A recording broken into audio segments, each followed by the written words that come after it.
Hello, everyone. This is Ed Park, a managing director at ATMS Logistics Inc. Today, we'll take a close look at the Certificate of Origin, a document briefly introduced in a previous video that is required in U.S. Customs documentation. I will continue to upload more in-depth video on various of import-related topics. So please like, subscribe, and turn on notifications. Thank you.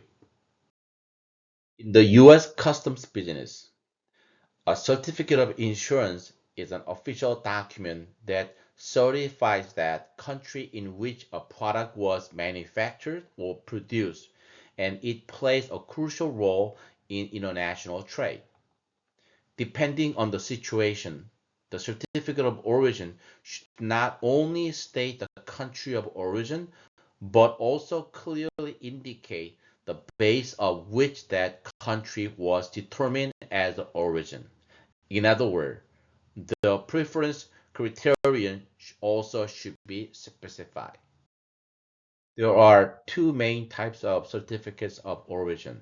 The first one is non-preferential certificate of origin, which is used when not claiming preferential tariff treatment under a free trade agreement or FTA, generally apply in standard trade transactions.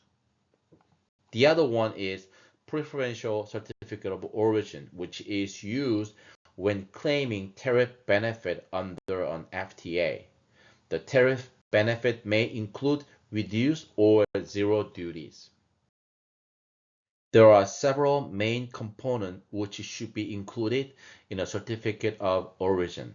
The first, name, address, and contact information of the exporter and importer. The second, a description of the product and the applicable harmonized tariff schedule code also must be included. The third, the country of origin of the product should be stated.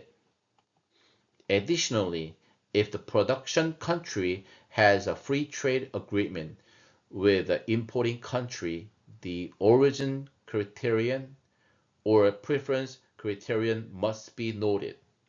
As mentioned earlier, this is the preference criterion. I will explain this in more detail in a future video focusing on free trade agreement, so please stay tuned and don't forget to like, subscribe, and enable notification. Lastly, the certificate must be signed and stamped by an authorized issuing body. So who issued a certificate of origin? A common issuing body is a Chamber of Commerce, which typically issue a non-preferential certificate. The process is relatively straightforward. The exporter submits an application and the certification is issued after document review. For preferential certificate of origin, government authority or designated organizations are responsible for issuing them. These certificates apply when trade benefits are available under FTA or free trade agreement. In Korea, such certificates are issued by the Korea Chamber of Commerce and Industry, the Korea International Trade Association, or Korea Customs Service. In the US, certificates can often be issued by the Chamber of Commerce or through self-certifications. I will explain self-certification in more detail in next session. Also, other parties who can issue certificate of origin. Approved exporter may also issue certificates of origin. Certain FDA allowed certified exporter to self-issue certifications. Examples include Korea-US FTA and United States-Mexico-Canada agreement. Self-certification does not mean issuing document arbitrarily. You should carefully review all material with your customs broker before issuing. Customs broker or freight forwarder may also assist with the issuance process. While they do not have the authority to issue certifications themselves, they can help prepare and submit the necessary documentation. If you have any questions, please don't hesitate to reach out. I'll be happy to assist you. Now, here are a couple of important things to watch out for when dealing with certificate of origin.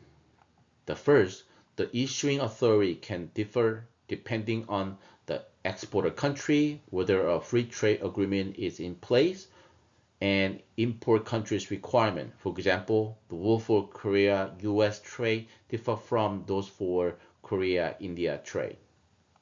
The second, if a certificate is issued by an unqualified organization or does not meet required conditions, it may lead to a serious issue such as customs clearance delay or penalty, or even denial of tariff benefit altogether.